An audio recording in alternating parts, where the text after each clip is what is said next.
In life, there are some pains that no one wishes for, but sometimes, they turn out to be gifts, if we learn to look deep enough. When Jake was a kid, he used to complain to his dad. "Why do you always make me do chores? Other kids get to play, but I have to work all the time." His dad would just smile quietly and hand him a broom to sweep the porch.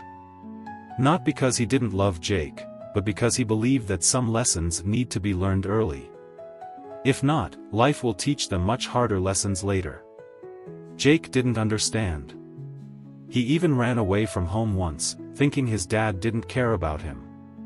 He expected someone to come after him. But no one did. Years later, when Jake was working part-time delivering newspapers in cold Boston mornings, he started to understand. When he skipped meals to save money, when he faced rejection after rejection, he remembered the chores, the lessons, and they started to make sense. One day, while cleaning out the old house, Jake found his dad's journal. He stopped when he read one line. "Jake left again tonight. I followed him from a distance. I saw him sleeping on a bench. I wanted to bring him home, but I didn't. He needs to learn. It hurts me, but being a father means sometimes choosing the silent pain." Now, Jake had a son of his own. Ethan hated doing dishes, cleaning his room, and folding his laundry. One day, after a long argument, Ethan shouted, "You just want me to suffer." Jake knelt down beside him and said gently, "No, son. I want you to be ready. When life gets tough, you'll know how to stand up for yourself." At first, Ethan didn't understand.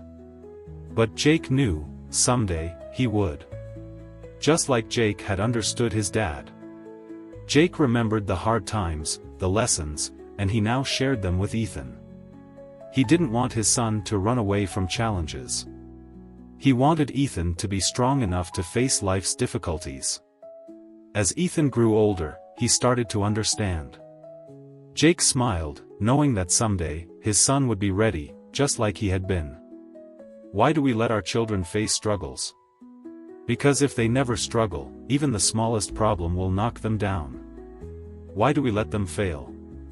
Because we've been through it ourselves. But shielding them forever would make them weak. Struggles aren't punishments. They are privileges. Just like muscles need to be stretched to grow, our hearts and minds need challenges to become strong. But it must be the right kind of struggle, not neglect, but guidance. We won't always be there to protect them, but we can prepare them to stand on their own when the time comes. One day, our children will become parents too, and they'll understand that the greatest love is when we let them face life's struggles, so they can grow strong and ready for their own lives.